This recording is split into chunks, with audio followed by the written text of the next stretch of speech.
भिड बिथोलियो के भिड बिथोलियो नि त अनि आने यता भिड बिथोलियो के केटाहरूले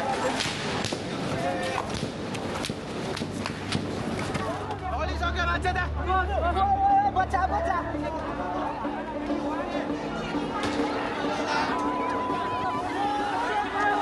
यस्तो छ पुलिसले लुक एट दिस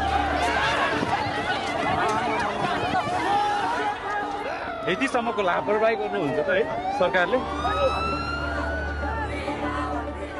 नेपाल 2082 साल भदौ 23 गते काठमाडौँका सडकमा जेनजी प्रदर्शनकारी परिवर्तनको माग गर्दै उत्रन्छन्, तर तिनीमाथि अश्रु ग्यास र गोली प्रहार गरिन्छ। त्यसपछिका केही घण्टामा स्कुल ड्रेस लगाएका एक किशोर सहित 19 जना नेपाली युवा आफ्नै सुरक्षाकर्मीले हानेको गोलीबाट मर्छन्।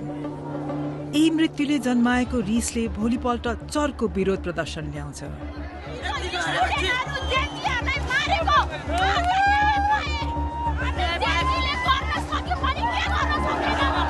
यसपटकको रिस नियन्त्रण गर्नै नसकिने बन्छ।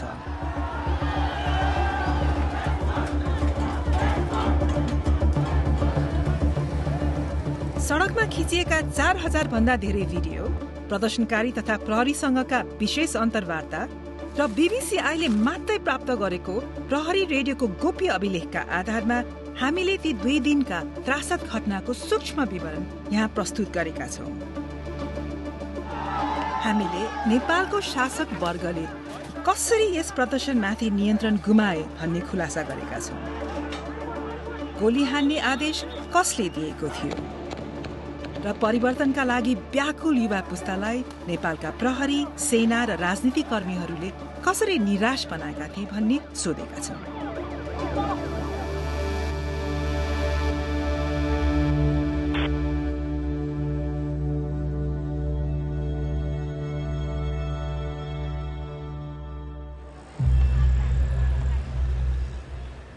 रिस र रक्तपातका ती 48 घण्टा पछाडि वर्षौंदेखिको कुण्ठा थियो। 1 दशक लामो सशस्त्र द्वन्द्वपछि 2064 सालमा नेपालले राजतन्त्र हटायो। 2072 सालको नयाँ संविधानले नयाँ थालनीको बाचा त गर्यो, तर 10 वर्ष बित्दा पनि त्यो बाचा यथार्थमा परिणत भएको छैन। नेपालका झण्डै 20% युवा बेरोजगार छन्। 10 लाख युवाका लागि विदेशनुको विकल्प छैन। देश ऋण र आर्थिक परनिर्भरतामै रहेको छ। सतहमा हेर्दा 3 मुख्य राजनीतिक दल बीच नै सत्ता घुमिरहेको झैं देखिन्छ, तर पाका उमेरका केही नेता मात्रै दशकौंदेखि सत्तामा टाँसिएर बसेका छन् भन्ने धेरै नेपाली युवाको बुझाइ छ। जेनजी पुस्ताका धेरै विद्यार्थी जस्तै 26 वर्षीय रक्षा बम पनि लोकतन्त्रले सोचे जस्तो परिणाम दिन नसकेको मान्छिन्। नेपाली जनताको बलिदान, उनीहरूको संघर्षको उपलब्धि र भविष्य आज एउटा व्यक्तिको अहंकार र कुशासनको बन्धनमा छ।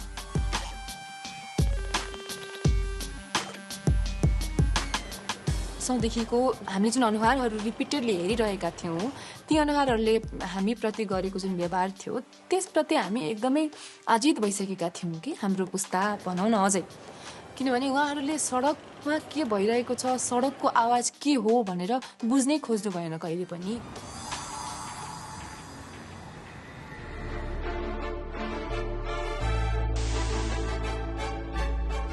नेपो बेबीवाला जुन ट्रेन्ड चलिरहेको थियो संसारभरि नै, त्यो नेपाल पनि आयो।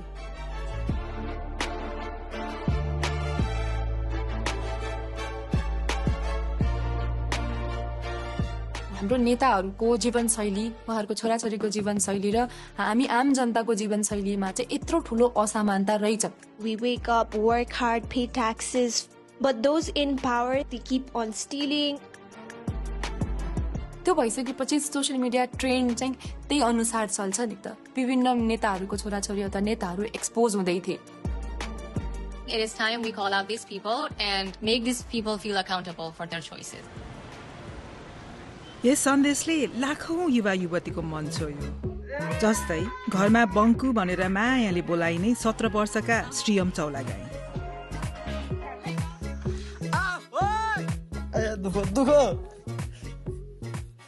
उनीसँग आमा बुवा गंगा कार्की र गणेश चौलागाईलाई अचम्म पार्ने राजनीतिक छेद थियो। म यसो कुरा घरमा गर्थेँ नि, आज यस्तो भयो उस्तो भयो, के बाबा कुरा गर्नुहुन्छ यस्तो कुराहरू, होइन यस्तो कुरो नगर्नु, यिनीहरू सबै फडा हुन्, फडा खाइसके देश सकिसक्यो भन्ने खालको कुरो चाहिँ गर्थ्यो। उसले हरेक न्युज हेर्दो रहेछ क्या, उसले त्यो कुरो मलाई थाहा थिएन, मभन्दा धेरै अपडेट हुँदो रहेछ न्युज हेर्न। अनलाइन विरोधको आवाज चर्केको देखेर आत्तिएको सरकारले भदौ 19 गते एक कठोर निर्णय लियो।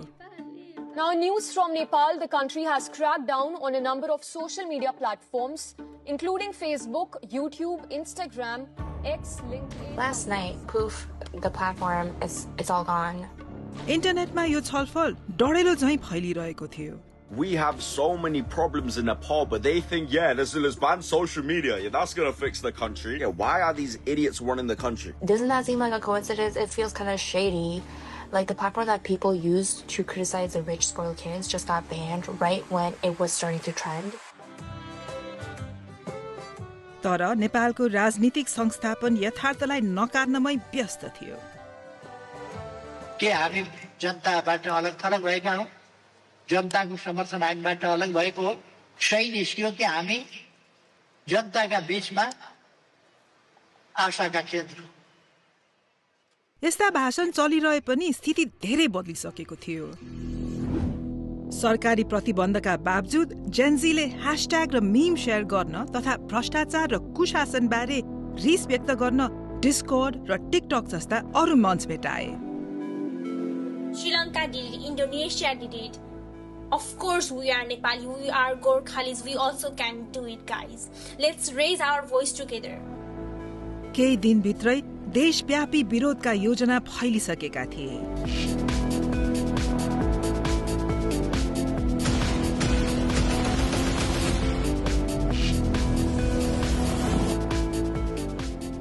युथ अगेन्स्ट करप्सन नामको डिस्कोर्ड सर्भर समन्वय र छलफलको मुख्य केन्द्र बन्यो।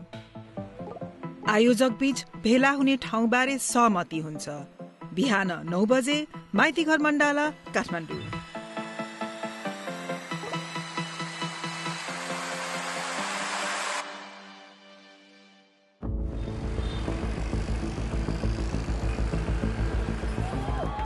भोलिपल्ट बिहान रक्षा अग्रपंक्तिमा हुन्छन्।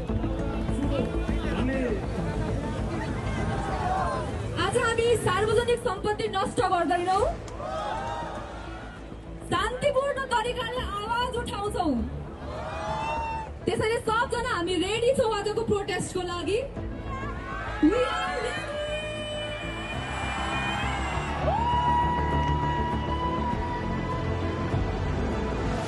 10:30 बजेतिर भीड मदन भण्डारी सडक हुँदै पूर्व लाग्छ। सरकारी गुप्तचर निकायले 3000 जति प्रदर्शनकारी आउने अनुमान गरे पनि 10,000 मानिस आइपुग्छ। आफूलाई सुरक्षित राख्नेछ भन्ने विश्वासमा कतिले स्कुल युनिफर्म लगाएर आएका छन्।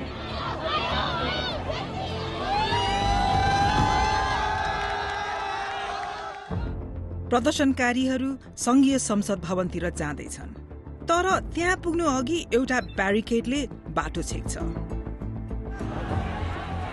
करिब 200 प्रहरी र हजारौं प्रदर्शनकारीहरू आमुने सामुने छन्। त्यहाँको माहौल फेरिन थाल्छ।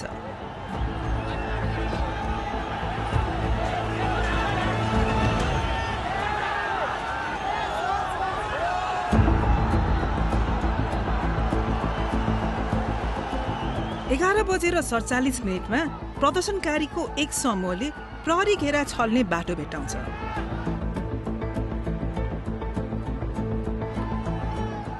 हक्क नबक्क भएका प्रहरी ब्यारिकेड छोडेर भाग्छन्।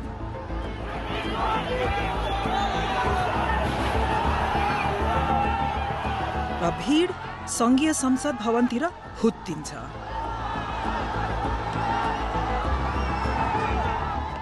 आयोजकहरूले शान्तिपूर्ण प्रदर्शन आह्वान गरेको भए पनि प्रदर्शन अस्तव्यस्त हुन्छ।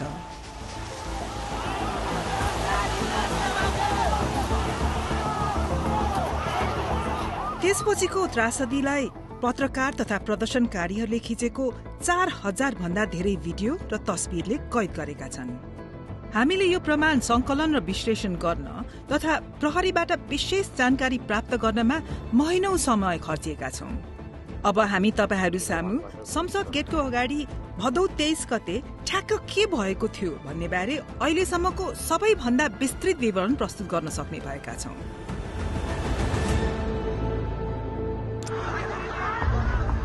11:58 प्रदर्शनकारी र हतियारधारी प्रहरीहरू आमुने सामुने हुन्छन्।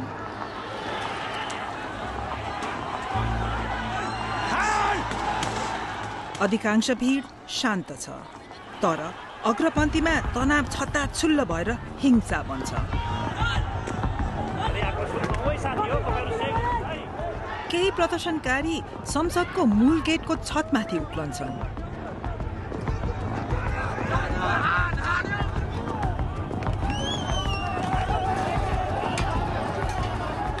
सवा 12 बजे एक समूहले पर्खाल तोड्छ।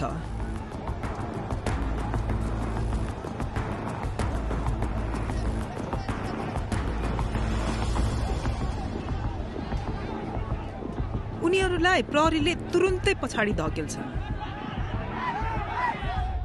डिस्कर्डमा केही प्रदर्शनकारीहरू चिन्ता व्यक्त गर्न थाल्छन्।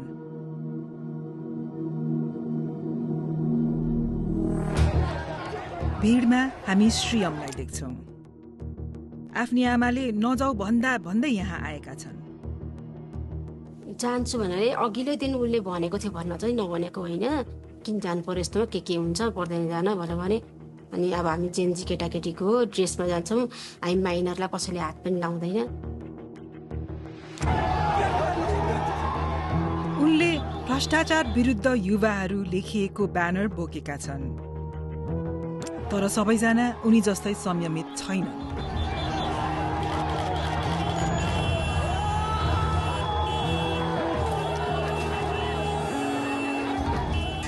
साढे 12 कर्फ्यू घोषणा हुन्छ। अब यो भेला गैर कानूनी बन्छ। फोनमा कुरा फैलिन्छ।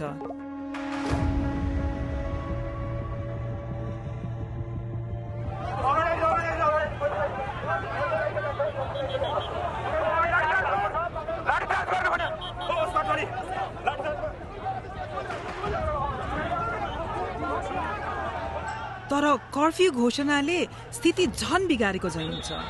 प्रहरीले अश्रु ग्यास र रबरको गोली हान्छ।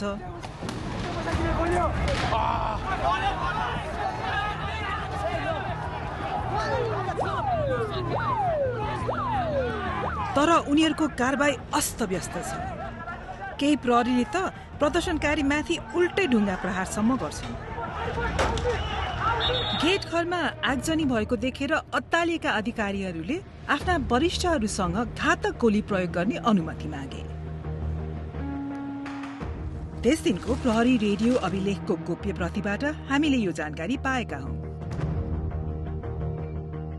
अभिलेखका अनुसार दिउँसो 12:40 बजे नै घातक बल प्रयोग गर्ने अनुमति दिइएको थियो। त्यससँगै घटनाक्रमले कोल्टे फेर्छ। त्यसपछिका 2 घण्टामा कम्तीमा 6 प्रदर्शनकारीलाई गोली लाग्छ। तीमध्ये 5 मर्छन्। अब हामी घटनाक्रमलाई बिस्तारै हेर्दै ती गोली प्रहारका विस्तृत विवरण देखाउनेछौं। पहिलो गोली प्रहार संसद परिषदको कुनामा हुन्छ। पीडित 34 वर्षे विनोद महर्जन हुन्। त्यस गोली प्रहारका कुनै भिडियो हामीले भेटेनौं, तर 1:15 बजे टाउकोमा गम्भीर चोट लागेका विनोदलाई बोकेर लैजाँदै गरेको देख्छौं। पछि अस्पतालमा उनले ज्यान गुमाउँछन्। गोली प्रहारबारे खबर डिस्कोर्डमा तुरुन्तै फैलिन्छ।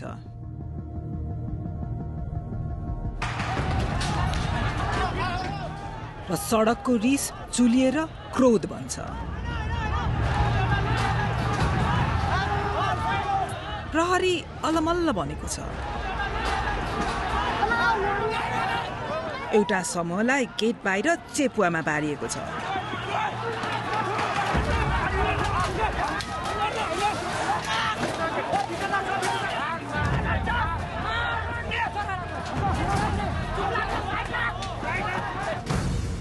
प्रहरी समयक्रम अनुसार दिउँसो 1:42 अधिकारीहरूबीच खैला बैला फैलिन्छ।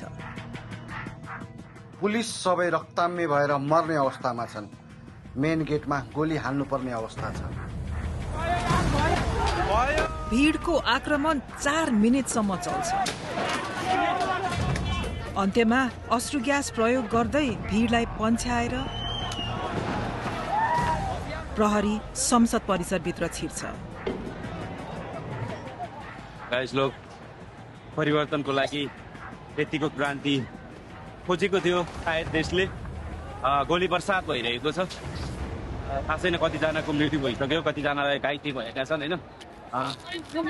एक पछिबाट हेर्ने हो भनेदेखि चाहिँ पुलिसहरूलाई पनि बिचरा माया लाग्यो। त्यसपछि प्रहरी रेडियोमा आएको आदेश स्पष्ट छ। फायर खोलेर सुरक्षित हुने, अवस्था नियन्त्रणमा लिने। त्यसपछि गोली लाग्ने व्यक्ति 27 वर्षे कमल घिमिरे हुन्। 1:48 हामी उनलाई ठिक सडक पारी भेट्छौं। यो कमलको आफ्नै फोनबाट खिचिएको दृश्य हो। उनले भिडियो खिचेको प्रहरी अधिकारीहरूको टोलीमा कम्तीमा 2 जनाले बन्दुक बोकेका छन्। त्यसपछि कमल अग्रपन्थीबाट टाढा हिँड्छन्। प्रहरीमाथि ढुङ्गा हानिरहेको यस व्यक्तिको भिडियो उनको क्यामेराले कैद गर्छ र त्यसको लगत्तै कमल ढल्छन्।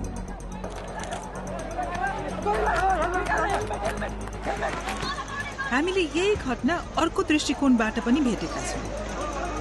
कमल यहाँ छन्, ढुङ्गा हानिरहेका व्यक्ति र कमललाई गोली लागेको क्षण।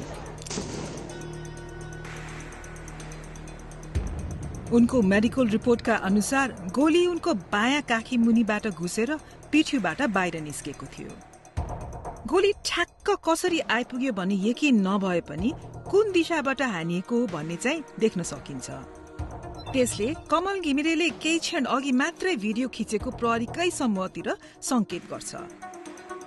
कमलको मेरुदण्डलाई गोलीले केही मिलिमिटरले मात्रै नछोएको थियो। उनी बाँचे। झन्डै त्यही क्षणमा त्यहाँबाट 200 मिटर पश्चिममा अर्का युवालाई गोली लाग्छ।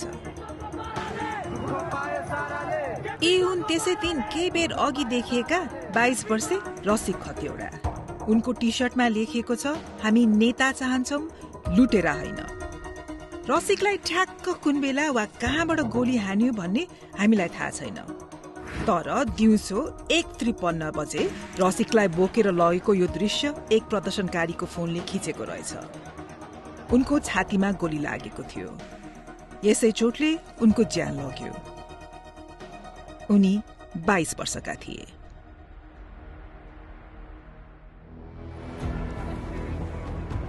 यस बेलासम्म डिस्कोड प्रयोगकर्ताहरू प्रदर्शनकारीलाई पछि हट्न आह्वान गर्न थाल्छन्।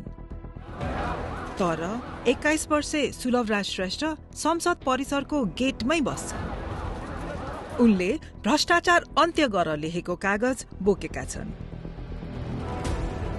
नीलो झोला बोकेका उनलाई हामी यहाँ गेटको झडप हेरिरहेका देख्छौं।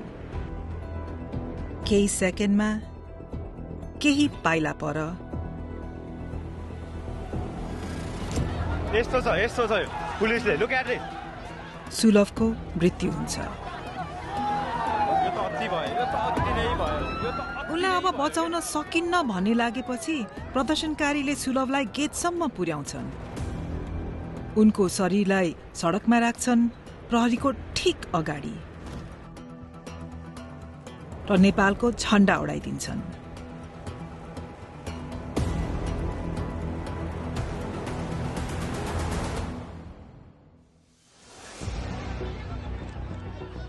यस गोली प्रहारका प्रत्यक्षदर्शी मध्ये थिए स्कुल ड्रेस लगाएका 17 वर्षीय किशोर श्रीयम चौलागाई। केही मिनेटपछि चोकको अझै नजिक श्रीयम फेरि देखिन्छन्। उनको अगाडि प्रदर्शनकारीको एउटा समूह प्रहरीमाथि ढुङ्गा हान्दैछ।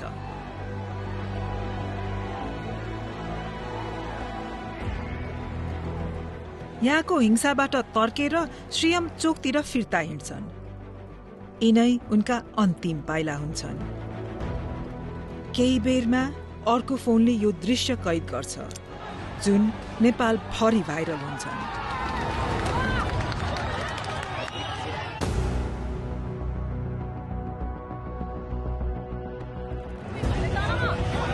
टाउको पछाडि लागेको गोलीको चोटबाट धेरै रगत बगिरहेका श्रीयमलाई बोकेर सडक पारी लगिन्छ।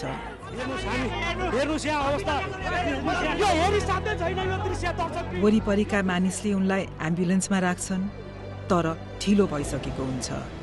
राष्ट्रिय ट्रमा सेन्टरमा आइपुग्दा श्रीयमको मृत्यु हुन्छ। भदौ 23 गते संघीय संसद बाहिर गोली प्रहारबाट मारिने व्यक्तिहरूमध्ये उनी सबैभन्दा कम उमेरका हुन्। नेपालका जेन्जी प्रदर्शनकारीले विनोद, रसिक र श्रीयमको मृत्यु प्रहरीको गोली लागेर भएको हो भन्दै आएका छन्, तर तीमध्ये कुनै पनि गोली प्रहारको दृश्य क्यामेरामा कैद भएको भेटिएन। त्यसपछि मारिएका योगेन्द्र न्युपानेलाई केही कदम पर मात्रै गोली लाग्छ। यसपटक भने योगेन्द्र ढल्दा गोली संसद भवन परिसर भित्रबाटै चलेको थियो भन्ने अहिलेसम्मको सबैभन्दा स्पष्ट प्रमाण हामीले भेटेका छौं। यस गोली प्रहारको 90 सेकेन्ड मात्र अघि संसद भवनमा यस्तो भइसकेको छैन। ब्लगर निषेध दाहालले आफ्नो क्यामेरा संसद भवनतिर फर्काए। शस्त्र प्रयोगहरू यता देख्न सक्नुहुन्छ हजुरहरूले। प्रहरीको यो समूहलाई ध्यान दिएर हेरौं। दिउँसो ठ्याक्कै 2:21 बजे उनीहरू संसद परिसरको पर्खालतर्फ अघि बढ्छन्।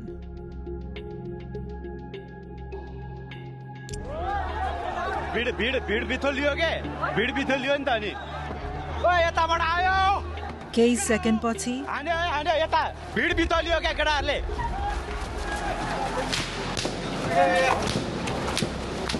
7 पटक बन्दुक पड्केको आवाज सुन्छ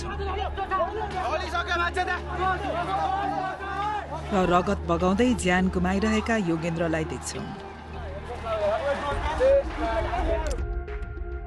यस क्यामेरा एंगलले उनलाई कसले गोली हान्यो भन्ने देखाउँदैन, तर त्यही क्षण फुटपाथमा केही कदम परबाट खिचिएको अर्को भिडियो क्लिप हामीले फेला पार्यौं। झट्ट हेर्दा यसमा थप प्रमाण देखिँदैन, तर जुम गरेर हेर्ने हो र फुटेजलाई स्थिर बनाउने हो भने गोली चलेको स्पष्ट देख्न सक्छौं।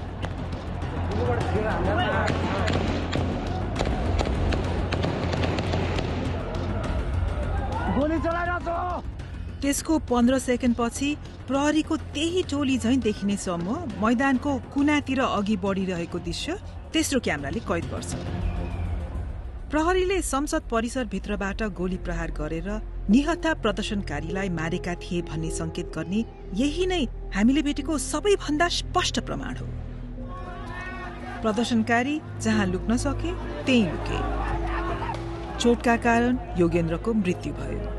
उनी 24 वर्षका थिए।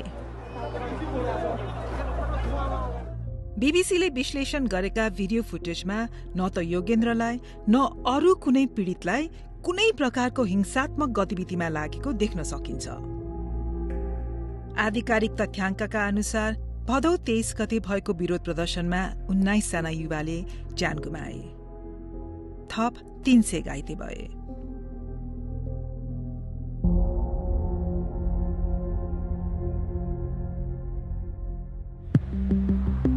प्रहरीले आफ्नै नागरिकमाथि गोली चलाउने अवस्था कसरी बन्यो त?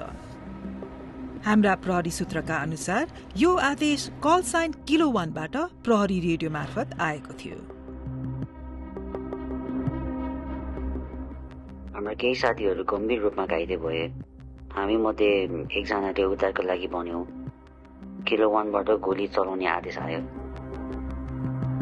प्रहरी सूत्र र हामीसँग रहेको अभिलेखका अनुसार कल साइन किलो 1 ले प्रहरी रेडियोमा उक्त आदेश दिएका थिए, तर किलो 1 प्रहरी चेन अफ कमान्डको सर्वोच्च ओहदाका व्यक्ति थिएनन्।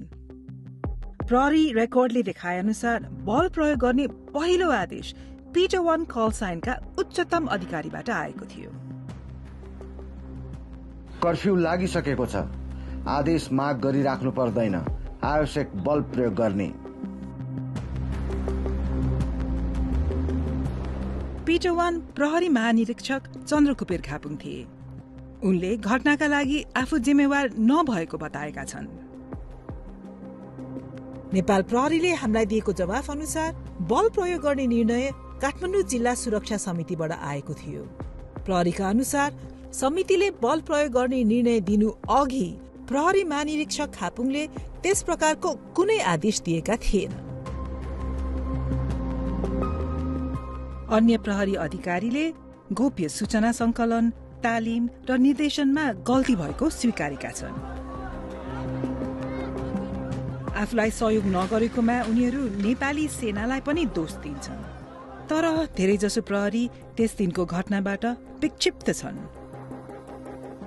त्यो दिन भिड नियन्त्रण गर्नुको सट्टा हाम्रो टिमले उनीहरूलाई शत्रु जस्तै ताकेर गोली चलायो।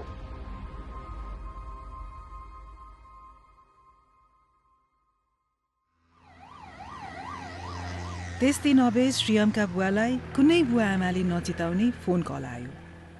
त्यसो त बङ्कुलाई ट्रमामा ल्याएको रहेछ, ट्रमामा आउनु पर्यो तपाईँ भन्नु।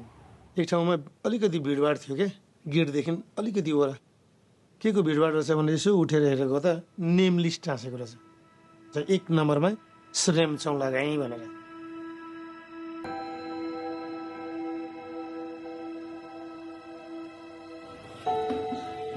घरमा इन्ट्री हुने बित्तिकै अब वाइफले के सोध्यो भने बिरामी लिएर आउँछु भनेर जानुभएको, बङ्कुची खै त तपाईँ एक्लै आउनुभयो त?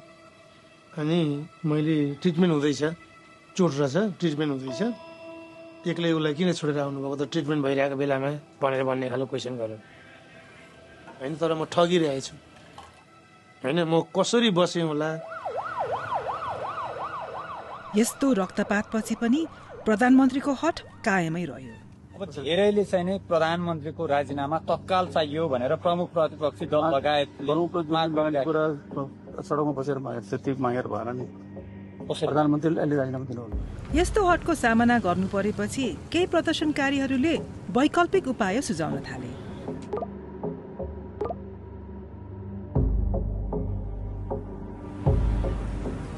त्यो रात चाहिँ कहिले बिहान होला र कहिले फेरि यो सरकार विरुद्ध यसले उचालेको कदम विरुद्ध फेरि सडकमा जान पाइएला भन्ने बिहानको प्रतीक्षामा थिएँ म।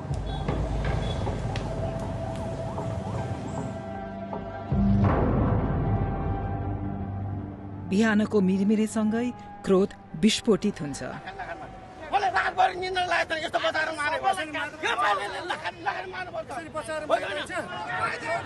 सुरुमा प्रशासनसँग एउटा योजना थियो।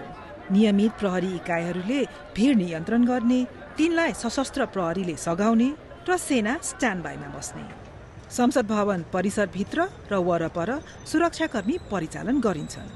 बिहान 8:30 बजे कर्फ्यू लागू हुन्छ।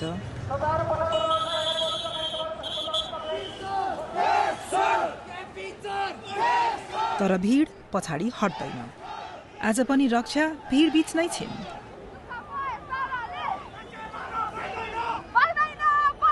प्रदर्शनकारीहरू संसद भवनतिर अघि बढ्दै गर्दाको यो दृश्य उनको फोनले खिचेको हो। फेरि गोली चलाउन थालिसकेको छ संसद भवन अगाडि।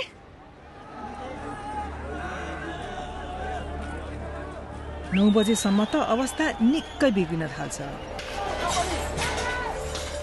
भिड आक्रामक बन्छ।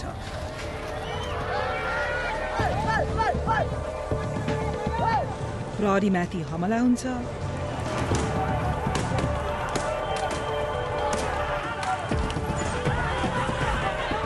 राजनीतिक नेताहरूको घरमा तोडफोड हुन्छ। सरकारी भवन जलाइन्छन्।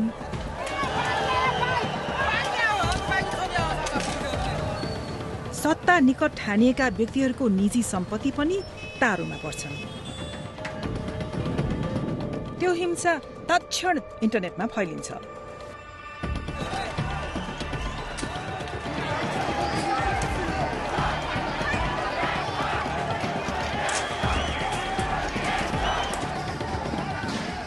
प्रहरीभन्दा धेरै ठूलो छ। प्रहरीको उपस्थिति पातलो छ। सशस्त्र प्रहरी बल र नेपाली सेनाबाट पाइने भनिएको सहयोग कहिले नआएको प्रहरी अधिकारीहरू बताउँछन्। दिउँसो 1 बजेतिर प्रहरीले भिडलाई नियन्त्रण गर्ने प्रयास त्यागेको चाहिँ देखिन्छ। 2 नम्बरमा आफ्नो हतियार त्यसपछिबाट आएर सञ्चार सेट, त्यसपछिबाट भेहिकलहरू र आफ्नो सेफ्टी, आफ्नो टोलीको सेफ्टी गर्ने, यति हो। यति दुईटा कुरा मेन प्रायोरिटीमा राखेर काम गर्ने। इन्टरनेटमा राखिएको तर केही बेरमै हटाएको यो भिडियोमा प्रहरीलाई आफ्नो सुरक्षालाई प्राथमिकतामा राख्न भनेको सुन्न सकिन्छ।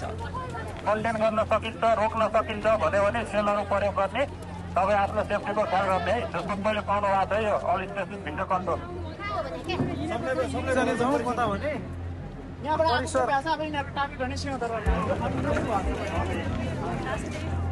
प्रहरीले मैदान छोडेपछि कोलाहल छाउँछ।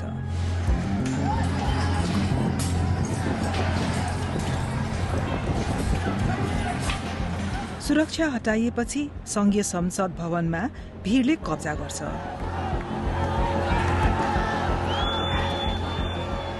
दिउँसो 2 बजेसम्ममा भवन उनीहरूको अधीनमा हुन्छ।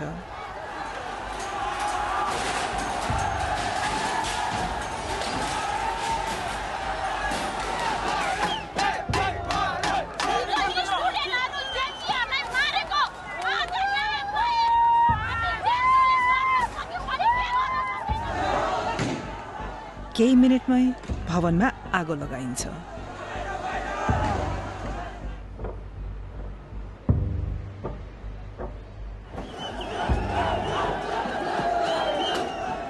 भीड सर्वोच्च अदालतभित्र प्रवेश गर्छ र सिंहदरबारको ऐतिहासिक भवन परिसरमा पनि। खतरा तरिकाले दौड्दै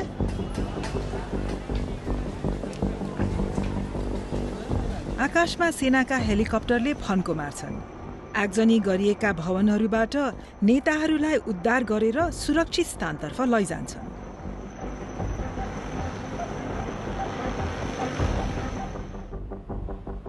दिउँसो 2:30 बजेसम्ममा प्रधानमन्त्री तथा धेरैजसो वरिष्ठ नेताहरू सेनाको संरक्षणमा हुन्छन्।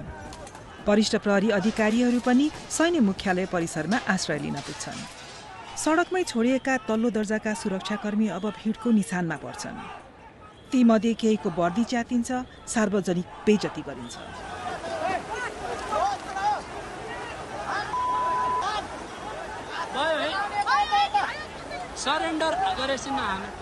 एक कनिष्ठ अधिकारीले आफूलाई कमान्डरहरूले अल्पत्र पारेको महसुस भएको बताए। कनिष्ठका रूपमा आक्रमणमा परेको बेला हाम्रा वरिष्ठ र नेतृत्वले साथ दिन्छन् भन्ने अपेक्षा थियो, तर हामीलाई एक्लै छोडियो। आवश्यक कदम चालिएन। हामीले आफूलाई अभिभावकविहीन महसुस गर्यौं। उनीहरूले आफूलाई त जोगाए, तर के गर्ने, के भइरहेको छ भन्ने बारे हामीलाई जानकारी समेत दिएनन्। आगजनी र विध्वंसका घटना पछाडि केही राजनीतिक समूहहरूको हात रहेको आक्षेप व्यापक रूपमा फैलिएको थियो, तर हामीले न ती आक्षेपका सत्यता पुष्टि गर्न सक्यौं, न तिनलाई नकार्न सक्यौं। हिंसा काठमाडौँ बाहिर फैलिन्छ, देशभरि छाउँछ।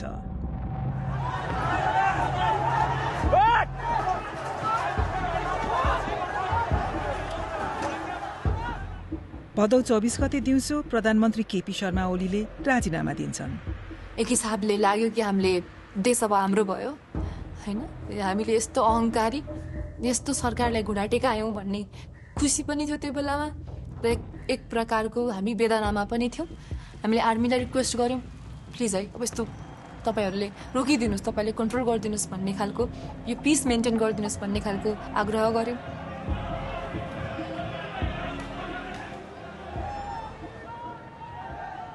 तर साँझसम्मै अराजकता जारी रहन्छ। मैले हो, यो नेपाल हाम्रो हो, हाम्रो यो नेपाल, कसैले केही गर्न सक्दैन। रात पर्दासम्म सयौं भवनहरू जलिरहेका हुन्छन्। ब्याङ्क र शस्त्रागारहरू लुटिन्छन्। 13,000 भन्दा बढी कैदीबन्दी कारागार फोडेर भाग्छन्। 3 जना प्रहरीहरू मारिन्छन् र कम्तीमा 50 जना अरू नेपालीले ज्यान गुमाउँछन्। राति 9 बजे मात्रै सेना सक्रिय हुन्छ। यस विषम परिस्थितिबाट राष्ट्रलाई शान्तिपूर्ण तवरले निकास दिनको लागि आन्दोलनरत समूहलाई आन्दोलनका कार्यक्रमहरू स्थगन गरी आदरणीय आमाबाबा दाजुभाइ तथा दिदीबहिनीहरू 10 बजेदेखि कडा खालको कर्फ्यू लाग्ने हुँदा सबैजना आफ्नो घरतर्फ सुरक्षित साथ प्रस्थान गर्नुहुन। सेनाको हस्तक्षेपले 2 दिनदेखिको कोलाहल र रक्तपातलाई अन्त्य गर्छ, तर सेनाले धेरै ढिलो गर्यो भन्ने धेरै नेपालीलाई लाग्छ। नेपाली सेनासँग प्रशस्त सैनिक थिए, सर्वसाधारणमाथि गोली चलाउनु पर्ने आवश्यकता थिएन। मुख्य सडकहरूमा 100 देखि 150 सैनिक तैनात गरे मात्र पनि पुग्थे। यसरी ठूलो राष्ट्रिय क्षति टार्न सके। तर प्रहरी सबैभन्दा बढी मार सहेर बसेपछि मात्रै उनीहरू श्रेय लिन आएका जस्तो महसुस हुन्छ।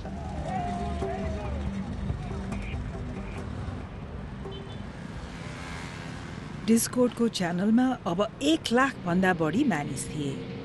48 घण्टा अघि मात्रै उनीहरू विरोध प्रदर्शनको योजना बनाउँदै थिए। अहिले सरकार ढलेपछि र देशैभरि आगो लागेपछि उनीहरू नेपालको भविष्यबारे बहस गर्दै थिए।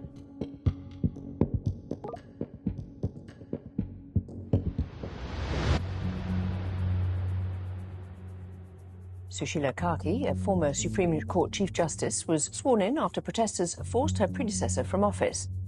सेनाले लागू गरेको शान्ति कायम रह्यो। भदौ 27 गते नेपालले नयाँ प्रधानमन्त्री पायो। नेपाल हाँक्ने पदमा प्रथम महिला। उनको मुख्य जिम्मेवारी नयाँ निर्वाचन र भदौ 23 र 24 गतेका घटनाबारे अझैसम्म जारी छानबिनलाई सम्पन्न गराउने। यस छानबिनको केन्द्रमा एउटा सरल प्रश्न छ। देशलाई नै आगो लगाउने गरी भएको हत्याको जिम्मेवार को हो? चेन अफ कमान्डमा रहेका मुख्य व्यक्तिहरूले अहिले एक अर्कालाई दोष लगाइरहेका छन्। हाम्रा स्रोतका अनुसार बल प्रयोग गर्ने आदेश नेपाल प्रहरीका सर्वोच्च अधिकारीबाट आएको थियो, कल साइन पिटो 1, तत्कालीन आइजिपी चन्द्रकुबेर खापुङबाट। तर खापुङले जोड दिन्छन् कि त्यसबेला सुरक्षाको जिम्मा काठमाडौँका प्रमुख जिल्ला अधिकारी छविलाल रिजालको थियो। रिजालले घटनाबारे जिम्मेवारी लिन अस्वीकार गरेका छन्। गृहमन्त्री रमेश लेखकले पनि कुनै जिम्मेवारी स्वीकारेका छैनन्। तत्कालीन प्रधानमन्त्री केपी ओली समेत आफूले कुनै गल्ती गरेको मान्न तयार छैनन्। अनि जिम्मेवार हुनुपर्छ भने कुन देशमा जिम्मेवार को होस्? रङ्गभेदका कारणले घाँटी थिचिएर मर्दा राष्ट्रपति जिम्मेवार हुन्छ कि? प्रहरी र नेताले जिम्मेवारी पन्छाइरहँदा घटनामा ज्यान गुमाएका व्यक्तिका परिवार शोकमा डुबेका छन्।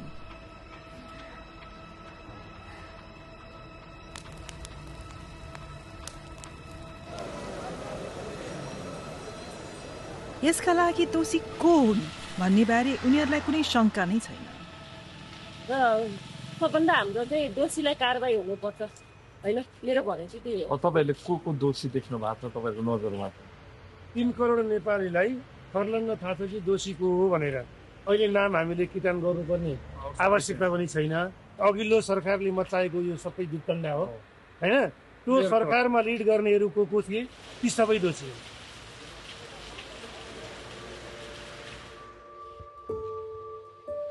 हाम्रो सपना सबै सपना छुरै भयो।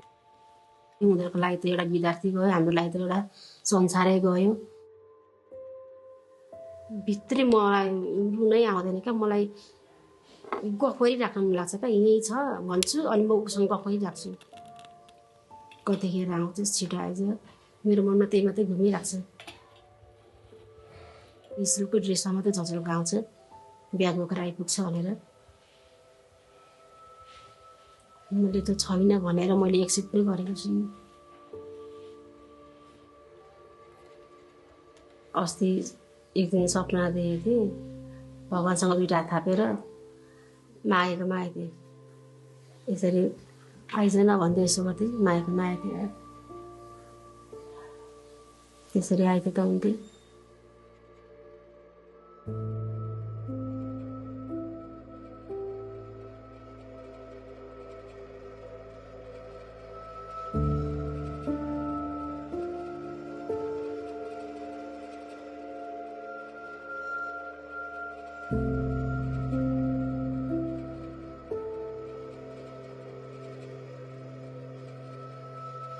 थियो